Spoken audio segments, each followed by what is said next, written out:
This video I will show you how to create the 404 error page in Elementor. So in order to create the 404 error page in your Elementor, first thing you need to do is to head over to WordPress.com.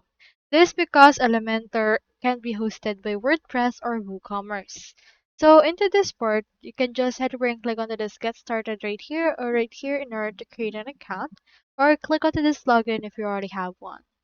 Now you can actually install Elementor on your WordPress if you have a business account or a business subscription or enterprise subscription on your WordPress, so you can install that together. Now right here, I'm actually on my dashboard on my WordPress. So I want to create a 404 error page. In order to do that, let's head over right here to our pages.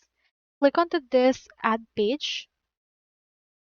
And then from in there, you can actually create a page. Alternatively, you can head over right here to your Elementor and then create the page through them.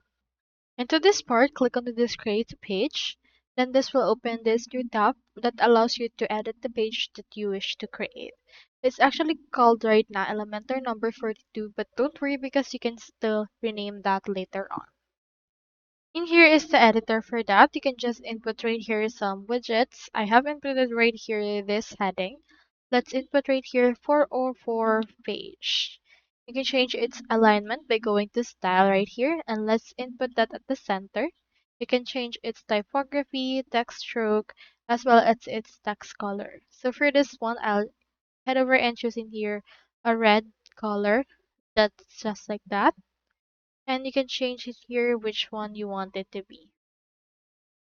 So onto this case, next thing you need to do is you just need to head over and then solve it right here. And then you can also add another text below this that allows you to actually add other things from this. Head over and click onto this publish option right here, and then this will be published on your actual website, and this should be able to be added. Now you just need to assign this to pages that you don't want to exist yet, so you can just input this particular page right there to them. So that's all there is today, and I hope this video helped you out.